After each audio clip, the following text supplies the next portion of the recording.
I can't believe that I fell for it. I was so gullible. I went to a friend's house one night and she was bragging about how her online boyfriend and her were getting along so great. I was so jealous. I mean, I was happy for her, but I was so lonely. My ex and I divorced years ago, and I had major trust issues. I didn't want to meet anyone, especially in person. I figured an online fling might be something that was easier. We'd both be anonymous. One day on Facebook, this really good looking guy hit me up. I usually just friend anyone, and he was someone that had friended me. We started talking in Messenger a lot, and like every night. It was like we had no time for anyone else. He told me how he was going to take me to France and England and tour Europe. One thing led to another, and we were showing each other pictures of things no one should ever see. You know, dirty pictures. He had one of the nicest bodies I'd ever seen, and he was good looking and my age. Plus, he was filthy rich, or so he said. He had pictures in his Maserati and his big house and all that. I think it was about 3 months in when he said that his country was having problems with people being on the internet, and that I should download this app called Tor. I didn't know what that was, but I knew it was available for my computer, so I downloaded it. He said the message he was sending was the last one he could ever send to me through a normal browser, so I should just use the link he sent to me. I wish I could remember what the link was. It wasn't a normal link. It had a ton of characters and numbers, and I couldn't get to it through Chrome. I had to use the other browser he was talking about. Everything started normal. We were chatting again and sending pictures to each other from this new website that looked like a social media website, but it was on this weird link that he sent to me. We still sent pictures back and forth, and then he started telling me that he had been found out by his government that he was using the other internet when he wasn't supposed to, and told me that he had to pay a fine, and that his government had locked all of his banking accounts. I really wanted to believe him. He showed me a link of how to send him some crypto. The crypto app was able to convert my US dollars to the crypto amount in $500. We chatted for a few more days, and then he said he needed 5,000 more because he had to get out of his country and come to the USA where he would be safe. I asked how he was going to get a passport, and he sent me a picture of one with his face and info, so I believed him. I sent the 5K in crypto. It was about a week before I heard from him again. I was so scared for him. I waited night after night for him to call from the airport.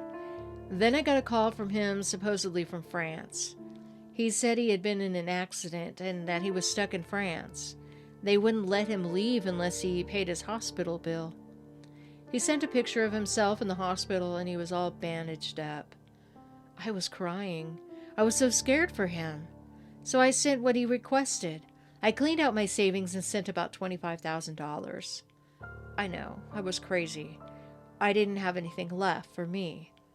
I didn't hear from him for about 3 weeks, and I figured I probably got scammed, but then, from that site, I got another message from his account in all caps. Your boyfriend is being held hostage. We will kill him if you do not send 50,000 USD.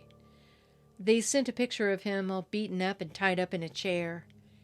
I didn't have that much money. I was so scared I begged and cried, pleading with them not to do this because I didn't know what to do. They said I should take out a loan against my home, so I did. I took out a mortgage of $250,000 and sent them 50,000 of it. Then they said there was interest and it wasn't enough by the time I got the money to them, and they needed 50,000 more. With that, they sent another picture of him even more beaten. I sent them the money. I was so stupid. I should have gone to the FBI instead. Then a few days later, I was told to send more. I sent all of it. It was all I had. I sent them the rest of the mortgage money. A few days later, the feds came to my door asking what I knew about a specific terrorist organization. They said I was sending money to a group of unfavorables in Nigeria. These weren't just your normal Nigerian scammers.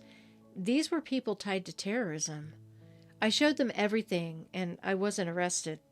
Thank God they believed me. A few days later, I received postal mail from Florida. It was a bubble envelope. When I opened it, there was an ear inside and a bloody letter telling me I better send the money and stop talking to my government, or my ear will be next. I started receiving other body parts, mostly fingers. I sent all of that to the police, who then gave it to the feds. They monitor my mail and my email, but still cannot tell me who or where the packages are coming from.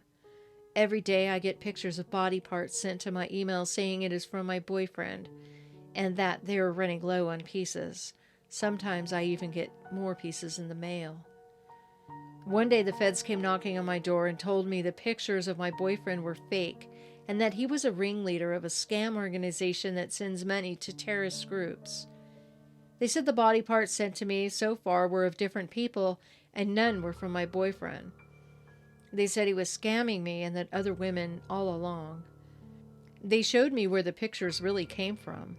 It was some other guy on the internet, some model guy. They showed me how to do a reverse image search on Google to see if the images were real and how to trace an IP address and an email address. They showed me how to check to see if the scammers were real by checking their links on Facebook and their friends list and all of their contacts. These people usually had friends in Nigeria and other similar places, and usually not people within their demographics. I don't know how I missed that on Facebook. I was so stupid. I guess loneliness makes us vulnerable to many things. Honestly, though, I will never have another online boyfriend again. Please stop falling for these people. They are using my money for bad things. I just know it. I don't know who these body parts belong to either, but they're real. And I don't know if I will ever be normal again.